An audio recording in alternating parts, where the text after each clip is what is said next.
Bueno, lo que vamos a ver ahora son algunos conceptos o nociones básicas de lo que sería la teoría de juegos. Realmente nosotros, aunque aquí os voy a mostrar varias formas de resolver un juego, realmente lo que nos va a interesar, ya os lo adelanto, es lo que se conoce como el equilibrio de Nash, ¿vale? A la hora de resolver los juegos. Y en concreto será juegos estáticos, es decir, que solo se juegan una vez, o también vamos a introducir juegos dinámicos en los que habitualmente, bueno, podemos saber en ocasiones cuándo se acaba el juego, aunque lo más habitual es que no sabemos cuándo se acaba el juego, ¿vale? ¿Y por qué de repente la teoría de juegos? ¿Por qué dentro de este curso de micro, después de ver el oligopolio, hablamos de juegos? Porque realmente cuando una empresa decide qué cantidad producir, no es un agente independiente cuyos efectos no tienen consecuencias en los demás. Todo lo contrario, existe interdependencia. De hecho, la teoría del juego surge para ver, para analizar, para saber cuál va a ser el resultado de una situación en la que existen al menos dos agentes cuyas acciones se afectan la una a la otra, tienen consecuencias. Como os decía, esto no es un productor que decide producir una cantidad y eso no afecta a los demás productores, todo lo contrario. Sus acciones están interconectadas, tienen consecuencias las unas sobre las otras. Y por eso es tan interesante ver la teoría de juegos, primero saber cómo se plantea un juego, luego cómo se resuelve y finalmente cómo se aplica a lo que es la teoría micro, en concreto los casos de oligopolio. Ver si a una empresa le interesa ser líder, si le interesa actuar como una empresa seguidora, ver si a las empresas les interesa actuar como un cártel versus otras posibles opciones. Y una vez que se definen todas las posibles estrategias, ver cuál es la que tiene un mayor beneficio en un momento estático, en un momento concreto o en un juego que, como la vida misma, no se sabe cuándo va a terminar. Por eso se hablan también, o es tan interesante ver esos juegos dinámicos que no sabemos en qué momento van a acabar. Bueno, más que dinámicos en términos de primero actúa una empresa y luego la otra, perdonad, serían juegos que, aunque son simultáneos, se repiten en el tiempo sin saber cuándo se va a jugar la última partida. Y un poco por qué, cómo surge, simplemente para que sepáis, cómo surge esto de la teoría de juegos y en concreto el equilibrio que más nos interesa, el de Nash.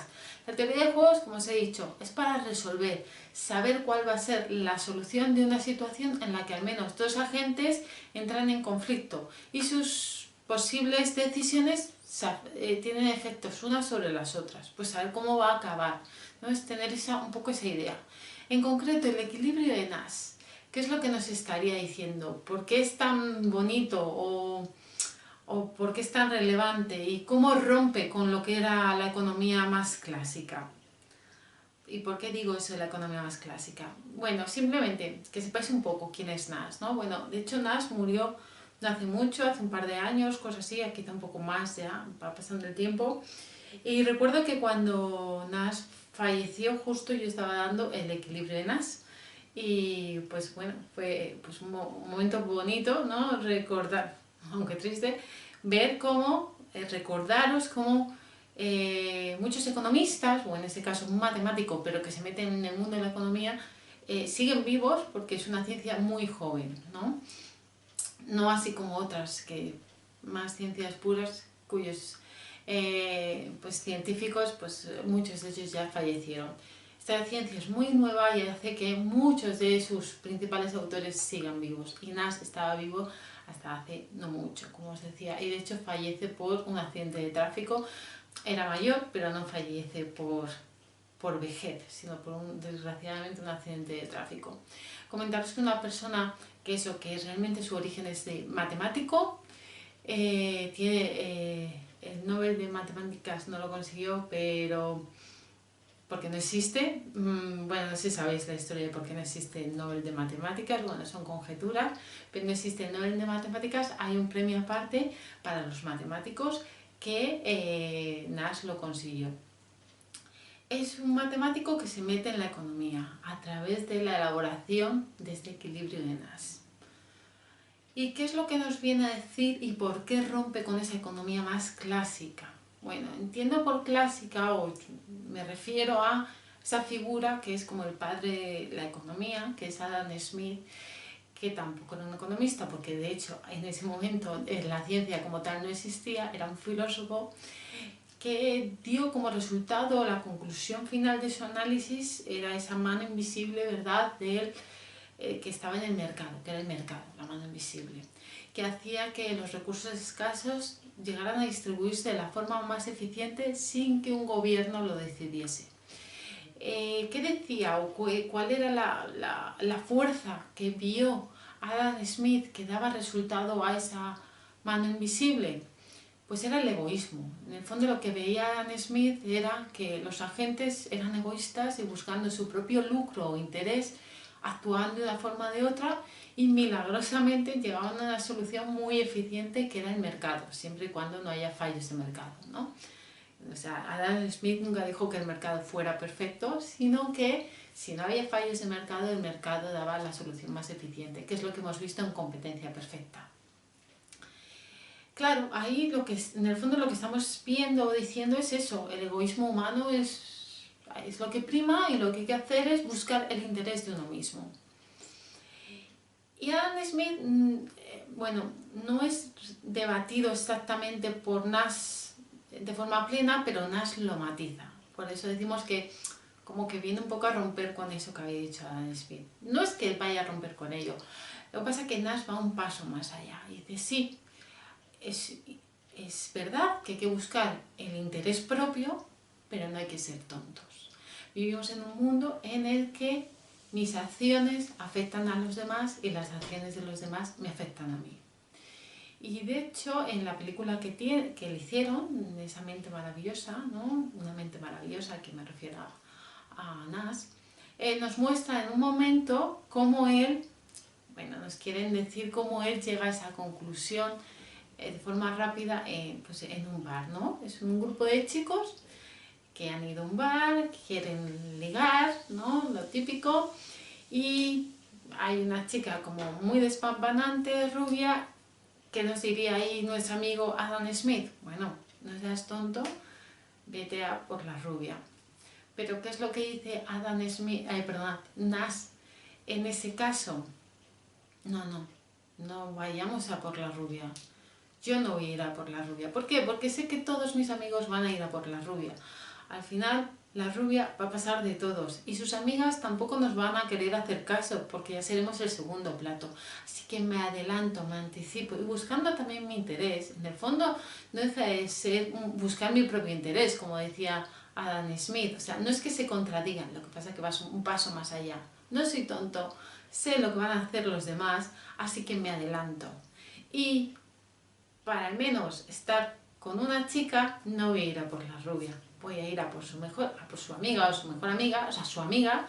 Esta va a quedar súper encantada de que se fijen en ella y al menos pues habré ligado con una de las chicas, ¿no? Es un poco lo que se ve en la película. Y en el fondo es eso, ¿vale? Es teoría de juegos. Tener en cuenta que mis acciones afectan a los demás, al resultado final, y que las acciones de los demás también tienen consecuencias. Y es querernos adelantar. Eso es un poco la historia de lo que es el equilibrio de Nash, ¿no? Y esa mente maravillosa. También recordaros que es una mente maravillosa porque además de hacer pues esa tesis en la que aparece este equilibrio de Nash, o hacer todo ese cálculo diferencial, que es por el que le dan el premio de matemáticas, es una mente que está enferma durante mucho tiempo de esquizofrenia, algo que a priori no se cura, pero que al final de su vida, ya de viejo, cuando le habían marginado un poco todos y él mismo se había automarginado, sana y muere sano. Y es tan sano que él durante un tiempo, incluso cuando estaba enfermo, era capaz de diferenciar al final lo que era verdad y lo que no era real. Y bueno, pues de ahí ese nombre que le quisieron dar, bueno, la autora del libro de su vida. ¿no? Una mente maravillosa, y con ello vino la película. Pero bueno, volvamos, me he enrollado muchísimo. Vamos a ver, en este tema, eso, algunas nociones de lo que sería la teoría de juegos. Clasificación, primera clasificación de juegos. Bueno, dentro de los estáticos estarían los de suma cero, son todos aquellos juegos que se caracterizan por lo que uno gana es lo que pierde el otro, y viceversa. Cooperativos. Después de este tipo de juegos, que son los más básicos, se pasó a estudiar o analizar esos juegos cuyo resultado pues, es la cooperación entre los jugadores, los agentes que están involucrados. Los no cooperativos. Estos también son juegos estáticos, es decir, se juegan una vez de forma simultánea, y en ese caso son juegos en los que existen elementos que tienden por un lado a rivalizar, resulta más interesante rivalizar, pero también introducen elementos en los que es relevante o es interesante también la opción de cooperar, aunque sean no cooperativos, que el nombre.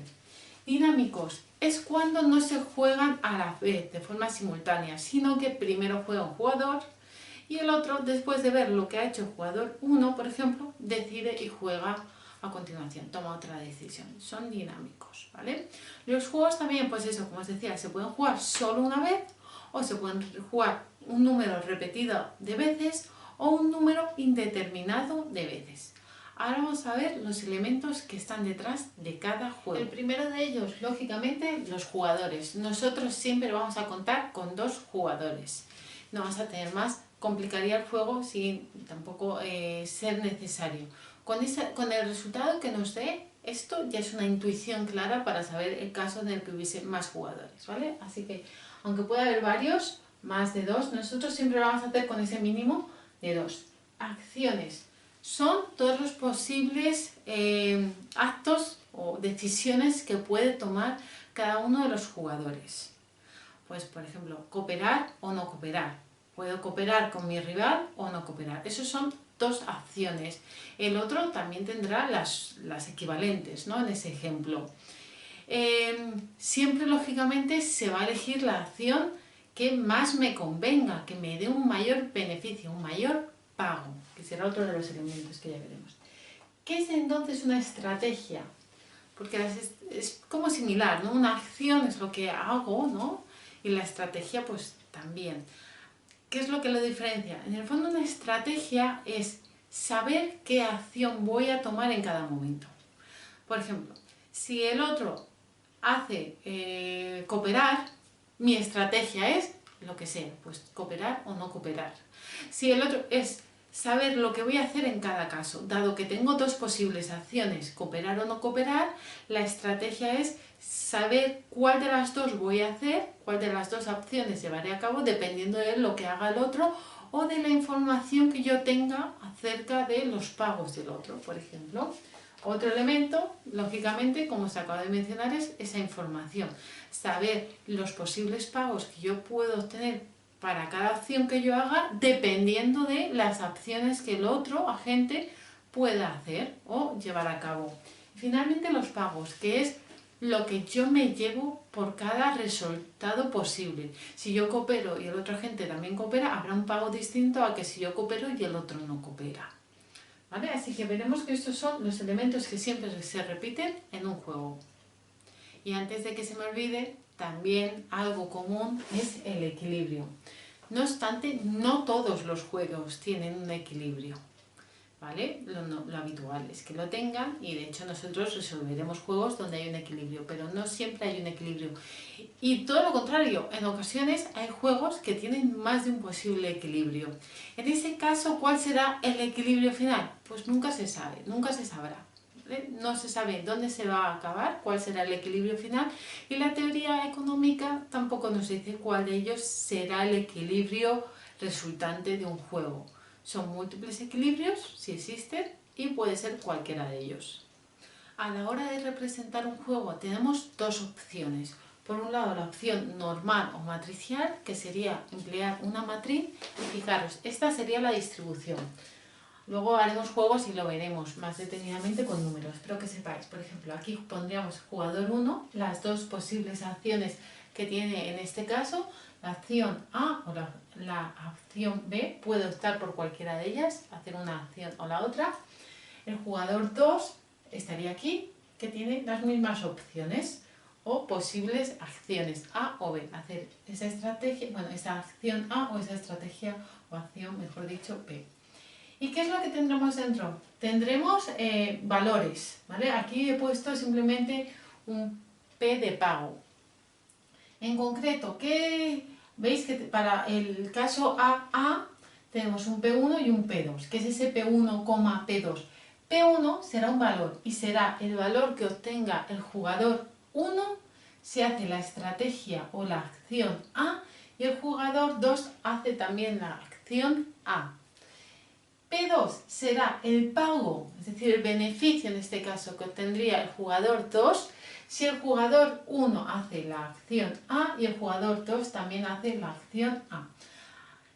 Luego, los otros pues irán cambiando los valores dependiendo de la acción. Si el jugador 1 hace la acción A y el jugador hace la acción, el jugador 1 hace la B y el jugador 2 hace la A, tendrían estos valores. Lo importante que tenéis que tener claro aquí siempre es recordar qué valor es para cada agente. El primer valor, el que se encuentra a la izquierda, es el del jugador que está a la izquierda, es del 1.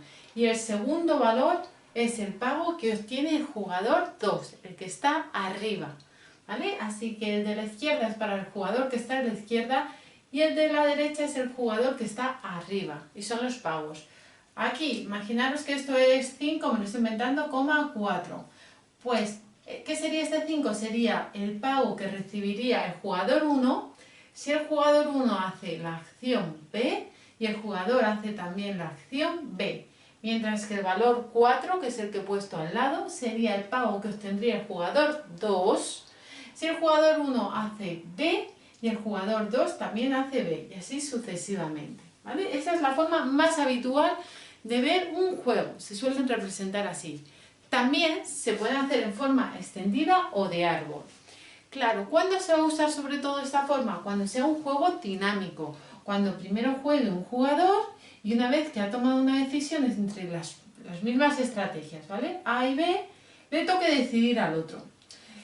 Pero ¿cómo puedo expresar un juego en forma extendida, es decir, árbol, pero que no sea dinámico, sino que sea estático? ¿Cómo es este? Este es estático. ¿Cómo puedo mostrarlo en estático? Tendríamos que hacer esto, unir estos dos puntos, y cuando veamos que estos dos valores, los del jugador 2, las posibles acciones del jugador 2 estén redondeadas de esa forma, es que este juego de árbol en su forma extendida realmente será un juego estático y no será dinámico. Así que a la hora de resolverlo tenemos que tener en cuenta esa forma de resolver, la que se da en el caso en el que el juego es estático. Es decir, no sabemos qué hace cada jugador cuando juega, no sabe lo que va a hacer el otro jugador. No lo sabe, se tiene que hacer ideas, conjeturas, dependiendo de, pues eso, la posible ganancia que obtiene para cada una de las estrategias que pueda realizar él y el competidor.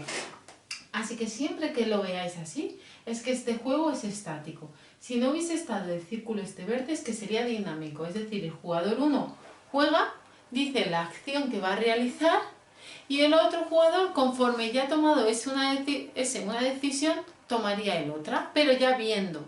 No es estático. Estático, decimos que un juego es estático cuando los dos jugadores juegan a la vez sin saber lo que ha hecho el otro, ¿vale? Y dinámico es cuando uno lo hace primero y el otro ve y ya conforme a lo que ha visto, actúa, ¿vale? Así que estas serían esas dos formas básicas que tenemos o nuestras herramientas para plantear un juego. En cuanto a la resolución de un juego, como os dije, nosotros nos vamos a centrar en lo que es el equilibrio de Nash, porque es el más eficiente. Pero antes que él existe otra forma, que sería la que se conoce como la eliminación de estrategias, bueno, eliminación iterativa de estrategias estrictamente dominadas. Y es que hay estrategias que desde el arranque pues están dominadas frente a otra estrategia, es decir, siempre es más interesante, si tenemos dos opciones, siempre sistemáticamente parece más interesante una que la otra.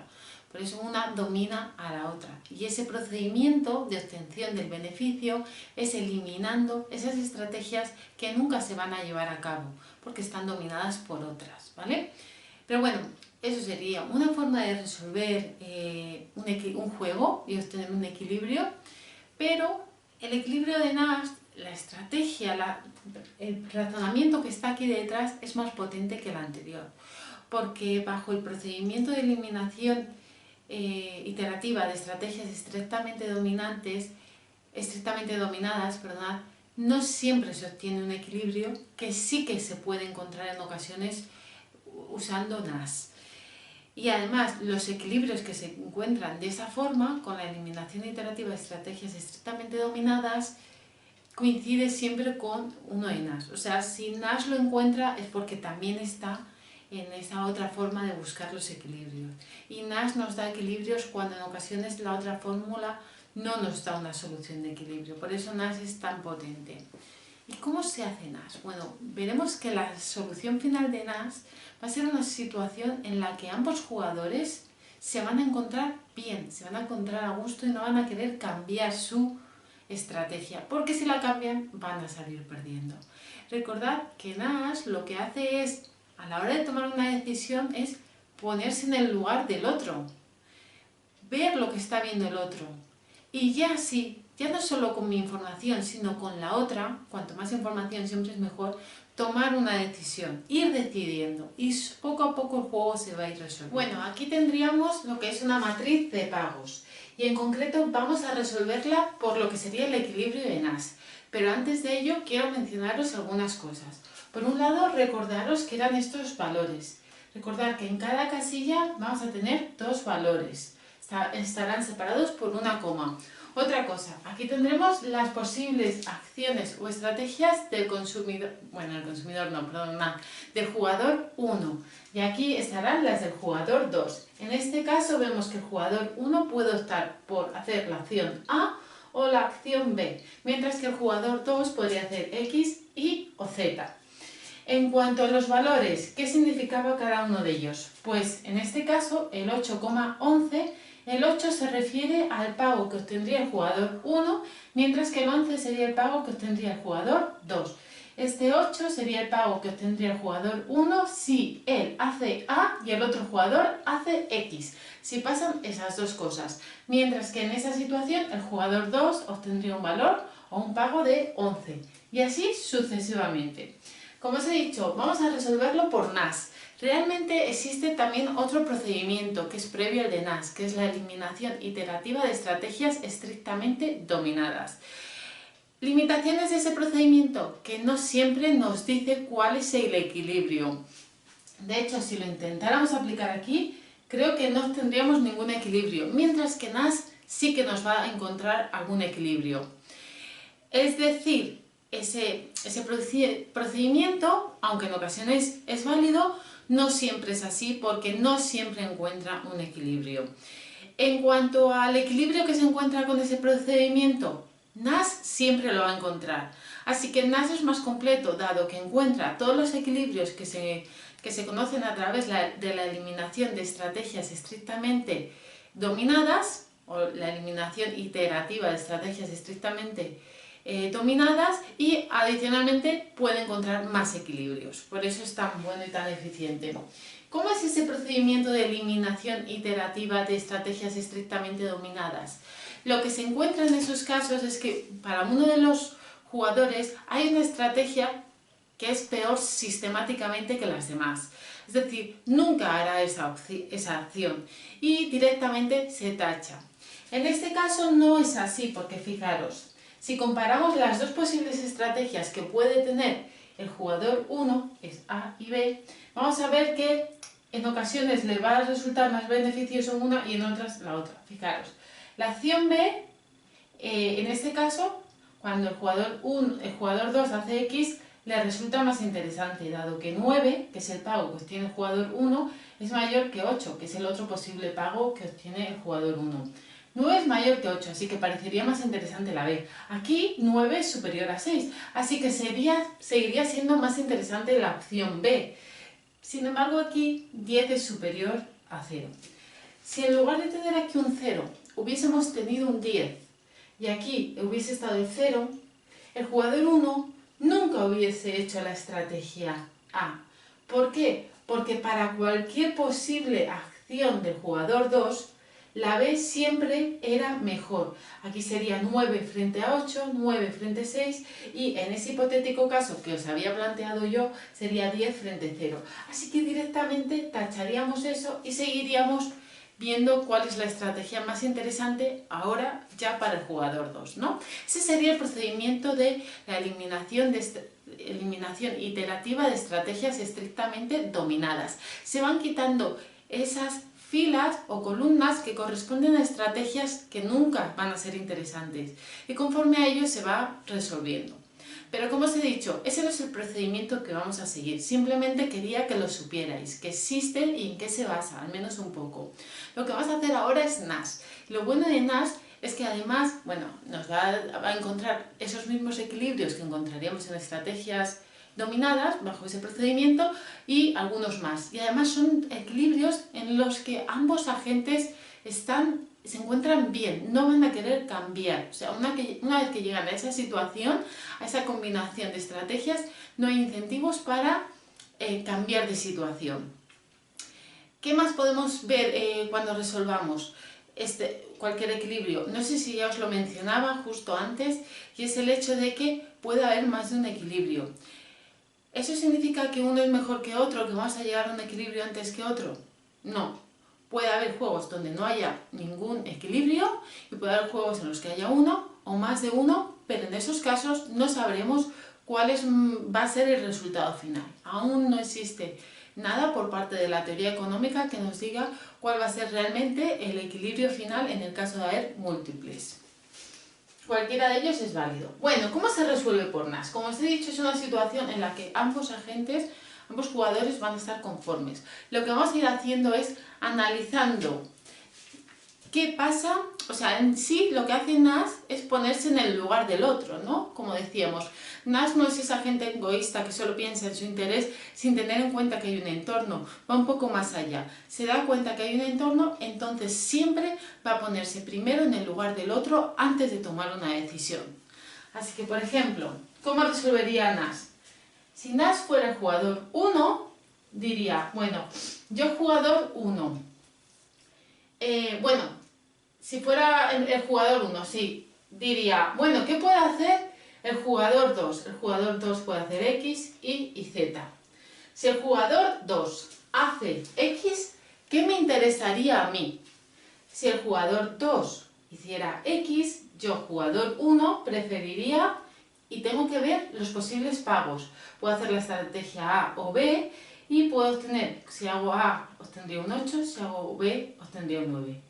Me interesa más, en este caso, si el jugador 2 hace X, me interesaría hacer B a mi jugador 1. ¿Por qué? Porque 9 es superior a 8. Y truco para ir resolviendo, vamos a poner ahí una línea para acordarnos de que eso es más interesante. Seguimos analizando desde la perspectiva del jugador 1 y luego lo haremos del jugador 2. Vale, jugador 1 se plantea, bueno, pero si en lugar de hacer X hace Y, ¿qué me interesará hacer a mí? ¿Hacer A o B? Dado que soy el jugador 1 y solo puedo hacer A o B. Pues si el jugador 2 hace Y, si yo hago A, obtendré un 6, un valor de 6, un pago de 6. Pero si hago B, obtendré un valor de 9, 9 es superior a 6. Así que si el jugador 2 hace Y, a mi jugador 1 me interesa hacer B. Y lo dejo marcado. El 9, que es el pago que me interesa. Perspectiva del jugador 1. Luego lo haremos al revés. Pero ¿qué pasa si el jugador 2 hace Z? Pues a mi jugador 1, entre A y B, me interesa hacer más A, porque 10 es superior a 0. ¿Vale? Ya hemos empezado. Hemos visto lo que va a hacer el jugador 1 para cada posible acción del jugador 2. Y ahora lo hacemos al revés. Ahora soy el jugador 2. Puedo hacer X, Y y Z. Y digo, bueno, si el jugador 1 hace A, ¿qué me interesa a mí? ¿Hacer X, Y o Z? Recordad que el pago del jugador 2 es el que está en segundo lugar, es decir, detrás de la coma. Así que vamos a ver. Bueno, pues si el jugador 1 hace A, dado que el jugador 1 solo puede hacer A o B, si hace A mí me interesa hacer, fijaros, si hago X, obtengo 11. Si hago Y, obtengo 14. Y si hago Z, obtengo 12.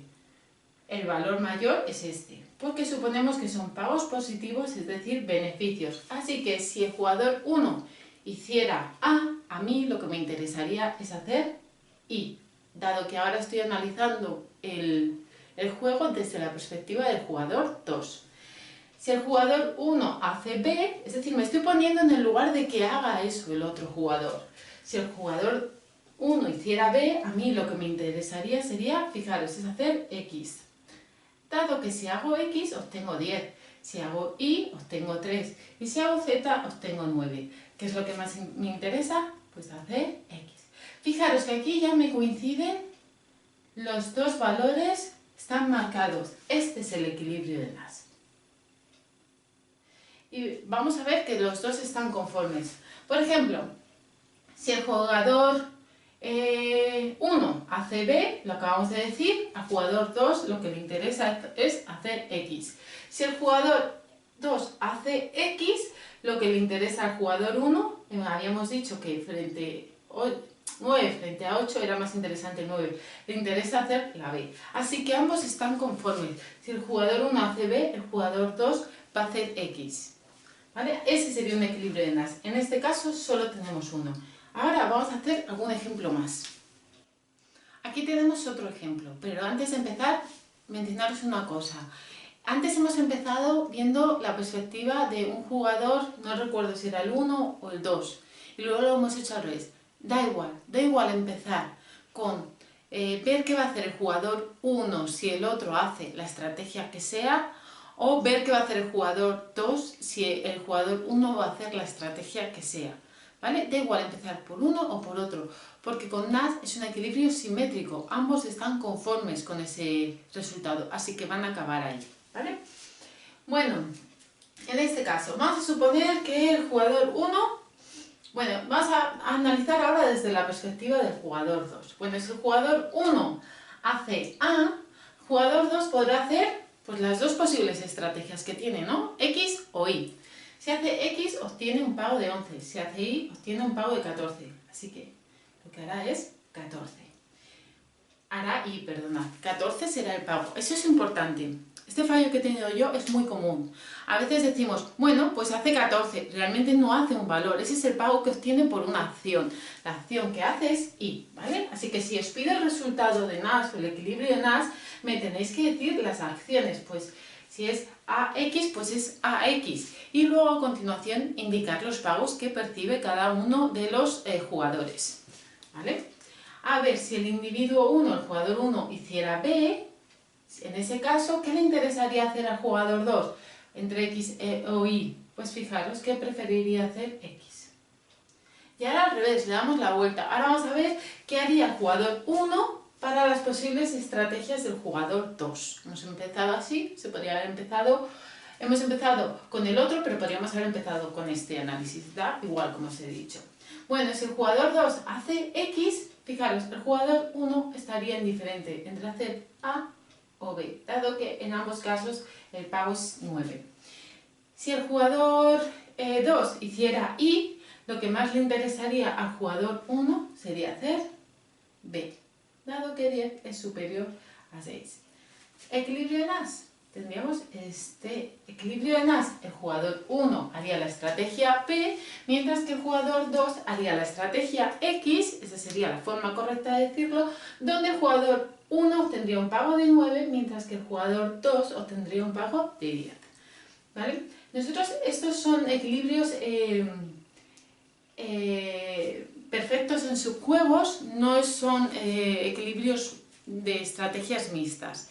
Esos no los vamos a ver. A ver, no os lo he mencionado, pero existe un equilibrio de Nash en estrategias mixtas. Una estrategia mixta es cuando es posible, que no siempre es posible, hacer un poco de varias posibles acciones. hacer un poco de esto y un poquito de esto, no hacer una única estrategia, ¿vale? Habría que buscar un ejemplo donde se viera más claro, pero simplemente que sepáis que este sería un equilibrio perfecto en subjuegos, donde son estrategias puras, no existe esa mixta, no existe esa combinación de varias estrategias. Podríamos obtener ese resultado. Seguro que este saldría como pura, como uno de los posibles resultados cuando se hacen mixtas, pero podría haber algún equilibrio en estrategias mixtas. Equilibrio en as, ya hemos dicho que es este. Vamos a hacer algún ejemplo más. Bueno, vamos ahora a resolver este juego. Tenemos, por ejemplo, empezamos. Si el jugador 1 hiciera A, ¿qué le interesaría hacer al jugador 2? Puede elegir entre X, donde tiene un 9, o puede elegir la opción Y, donde tendría un valor de 8. Obviamente elegiría un 9. Si el jugador 1, o sea, yo soy el jugador 2 y me planteo, bueno, pero ¿qué pasa si el jugador 1 hace B? Si hace B el jugador 1, a mí lo que me interesa, fijaros, es hacer Y. Porque con Y obtengo 7, mientras que con la X obtengo 0. Y ahora vamos a cambiar la perspectiva. Ahora soy el jugador 1 y digo, ¿qué hago? ¿Hago A o B? Bueno, pues si el jugador 2 hace X, lo que haré, fijaros, lo que me interesa es hacer A, porque con A obtengo un valor o un pago de 9 frente a 8. Pero si el jugador 2 hace Y, lo que me interesa realmente es hacer B, dado que B me da un pago de 7 frente a la estrategia que me da 0. ¿Veis? Lo único que estoy haciendo es planificar, estar preparado para, dependiendo de lo que él pudiera hacer, ver qué sería lo que más me interesa.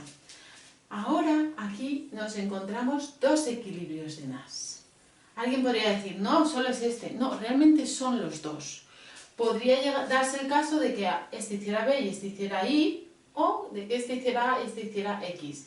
Ambos son posibles equilibrios de NAS. Podría salir cualquiera de los dos. Sí que es verdad que si estuviéramos aquí y ellos acordaran, aparte, pues eso, firmar cualquier contrato o lo que sea para llegar aquí, sería una mejora paretiana, dado que ambos, en este caso además, ambos mejoran sin que ninguno empeore.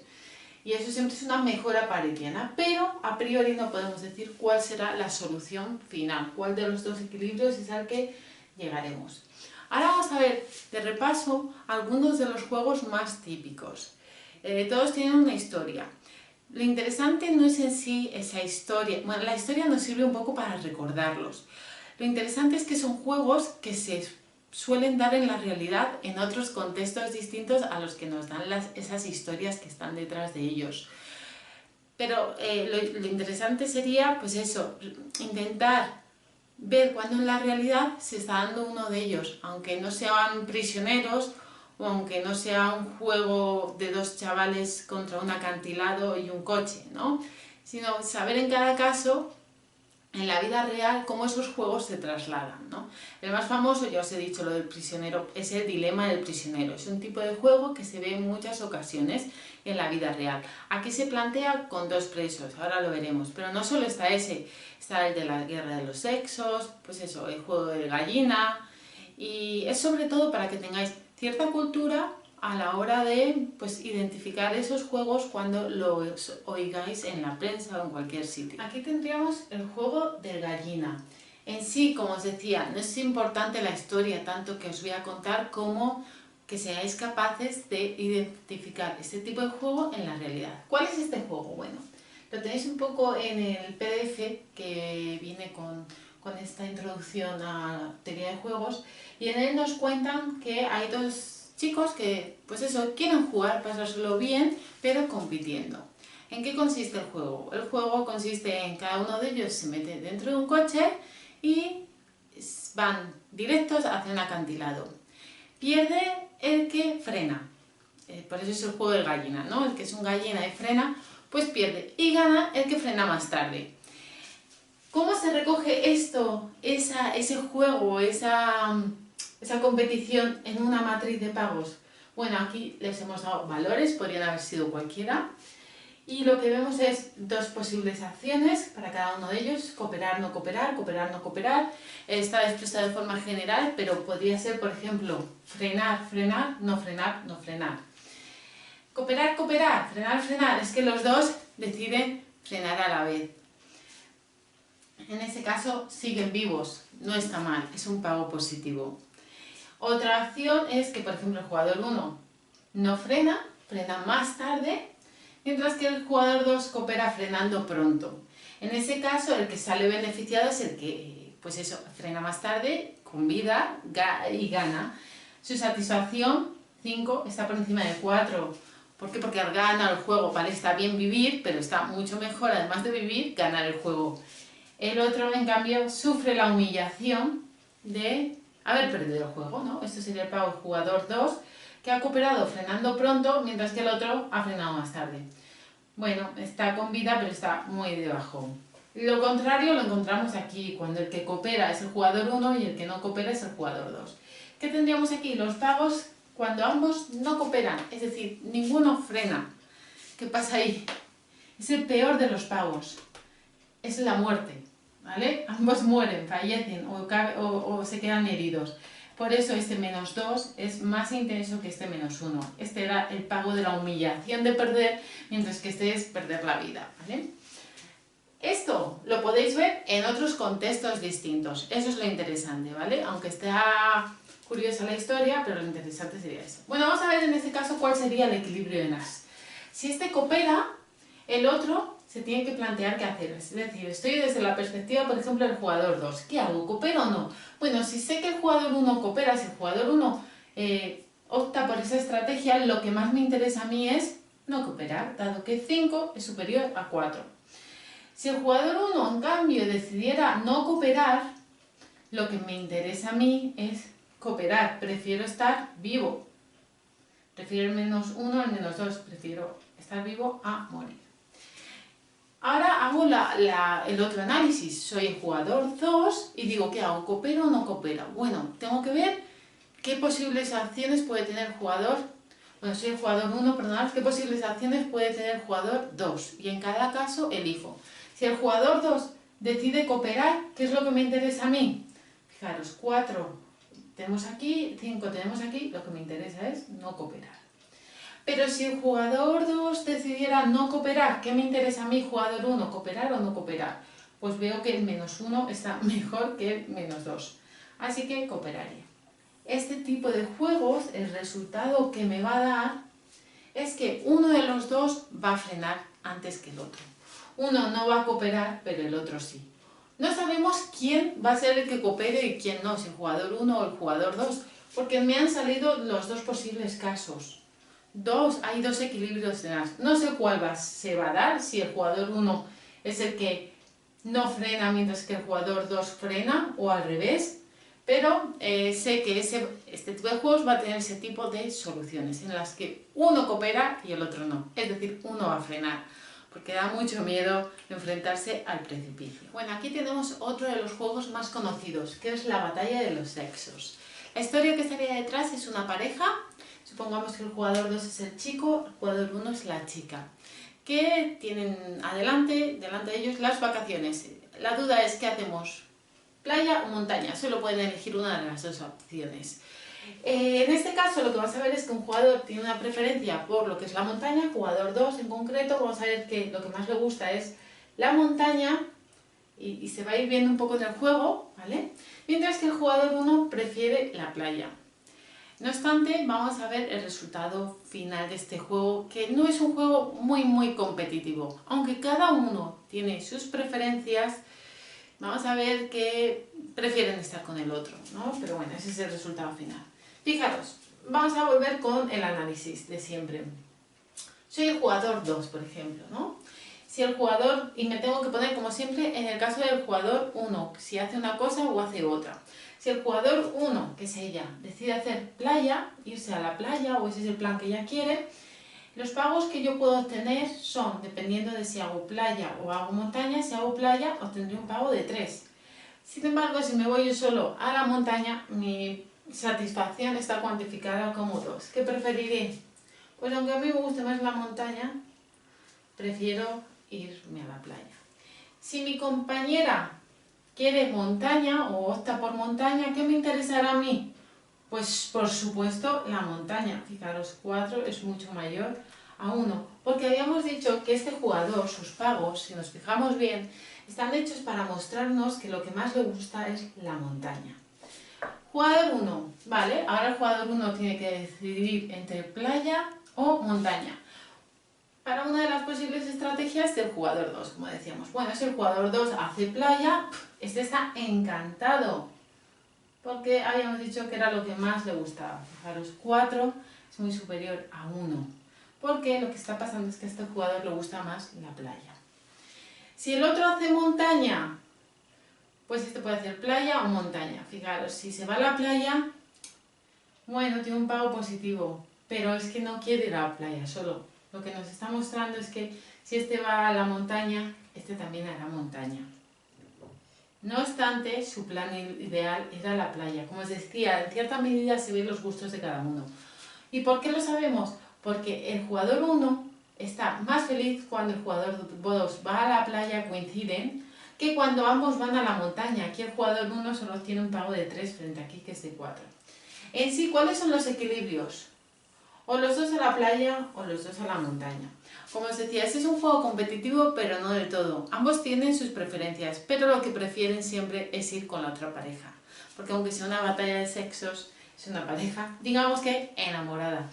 Y que quiere ir con, pues eso, con su pareja. Así que aunque inicialmente este parecía que iba a hacer solo montaña, si la otra persona no cede, finalmente ir a la playa. Y al revés, aunque esta persona era más de playa, si el otro no cede, parece que este va a ir a la montaña. Y los dos posibles equilibrios serían esos. ¿Cuál va a ser el plan final? ¿Qué es lo que van a hacer finalmente? Realmente no lo sabemos, pero ante este tipo de juegos lo que sabemos es que el resultado final es que ambos van a optar por la misma estrategia. Y aquí tenéis el último juego, el más conocido, el dilema del prisionero. Los valores que he puesto creo que son ligeramente distintos a los que tenéis en el PDF, no obstante, la lógica es la misma, así que el resultado no tiene que variar. ¿Qué situación es con la que nos encontramos aquí? Pues la situación con la que nos ponen en este tipo de juegos es dos delincuentes que han cometido, pues eso, un hurto, y a cada uno de ellos se les ha cogido por un lado y se les ha puesto en una habitación distinta, en las que se les somete a un interrogatorio. A cada uno de ellos se les dice que, bueno, pues pueden confesar el delito. Y en ese caso, en el caso de que confiesen y digan todo lo que ha pasado, aunque van a ir a la cárcel, va a ser una pena menor. Se les va a meter en la cárcel, pues eso, pues por un hurto menor. Sin embargo, si son delatados por su compañero, si ellos no confiesan, pero son delatados por su compañero, en ese caso van a tener que ir a la cárcel, dado que su otro compañero pues lo ha dicho todo, ¿no? Así que se nos plantean como dos posibles escenarios o dos posibles estrategias para cada uno de los jugadores. Jugador 1 es uno de los delincuentes, jugador 2 es el otro delincuente. Aquí tenemos la estrategia cooperar, no cooperar. Realmente aquí cuando decimos cooperar no es cooperar con la policía, ¿vale? Es cooperar con su compañero, con su amigo de delitos, ¿no? Y sería, por ejemplo, pues eso, cooperar sería callarse la boca y no decir nada. Decir que él no ha hecho nada y que su compañero tampoco y que todo ha sido un error. Mientras que no cooperar sería chivarse y acusar a su compañero. Eso mismo que hemos dicho para el jugador 1 lo podría hacer el jugador 2. ¿Qué pagos vamos a obtener? Fijaros, si ambos cooperan, son buenos amigos, pacto de caballeros y no se acusan, pues van a obtener un pago positivo. Aquí he puesto, por ejemplo, el valor de 5 para cada uno de ellos. Podría ser cualquier valor, ¿vale? Si ninguno de los dos decide cooperar con su compañero, es decir, se chivan, se van de la lengua, tienen el peor de los pagos, ¿no? Bueno, al menos muchísimo peor que este, ¿no? Ambos se van a la cárcel. Pero luego existen estas dos posibles combinaciones alternativas, que es, por ejemplo, el jugador 1 decide no cooperar, es decir, se chiva, mientras que el jugador 2 coopera y se calla.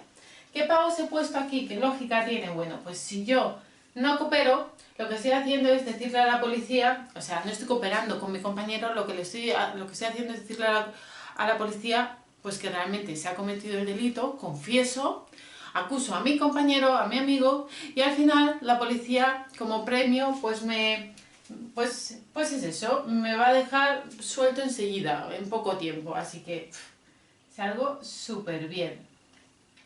Si por el contrario, el otro jugador que ha decidido cooperar conmigo y no delatarme, él va a cargar con todo el peso, es decir, se le va a acusar con un delito mayor, dado que yo le he acusado, pero él a mí no me ha acusado, él está cooperando conmigo, y va a tener una pena que incluso es mayor a esta. ¿Por qué? Porque además de ir a la cárcel va a sufrir la penalización de quedar como un pardillo. El pringado, por decirlo de forma rápida, me ha sido fiel y yo me voy de rositas, así que salgo muy contento, mientras que él, además de ir a la cárcel, sufre la humillación de que yo le he engañado.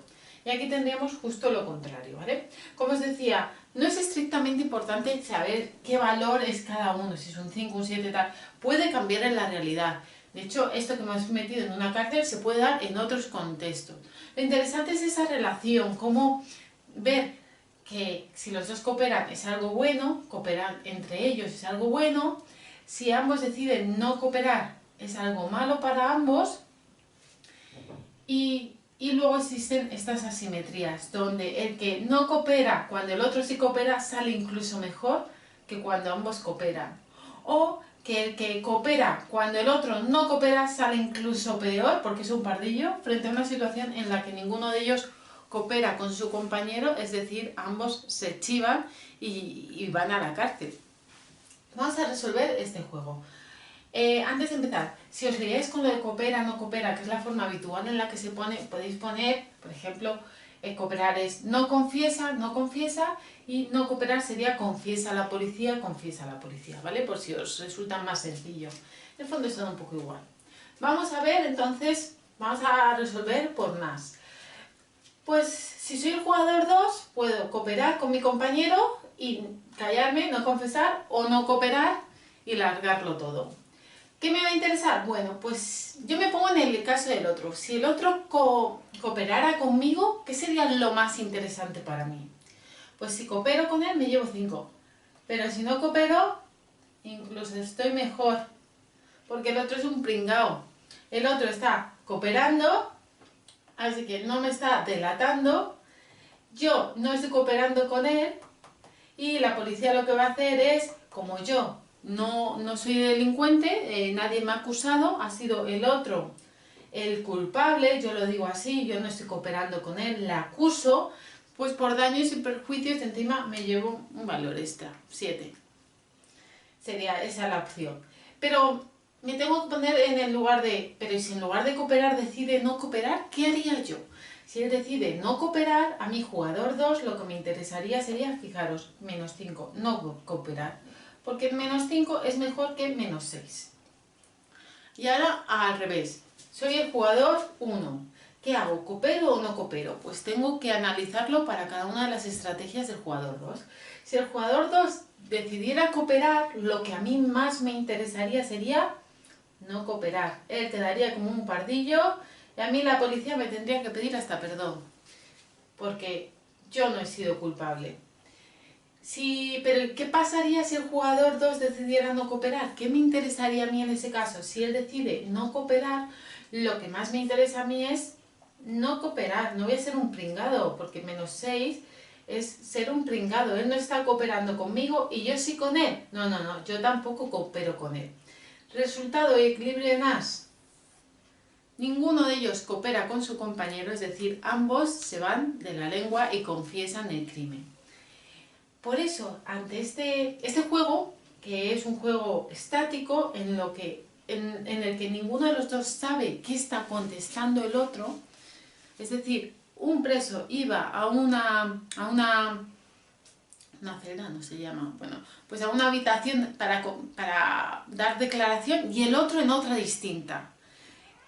Si hacen eso los policías, si juegan esa estrategia de ponerlos por separado y preguntarles si han cometido o no el delito, es decir, estaríamos ya, sí, en este equilibrio, en este juego, el equilibrio de Nash sería este, es decir, los policías conseguirían lo que querían, que era que ambos confesaran. Así que la mejor forma de operar para una policía sería siempre separar a los dos potenciales delincuentes, porque el equilibrio en as en este tipo de juegos nos diría que ambos van a terminar confesando, aunque no es lo mejor, dado que lo ideal sería que ambos no confesaran, que cooperaran el uno con el otro, pero el miedo a ser un pardillo, ese -6, es tan fuerte que prefieren delatarse.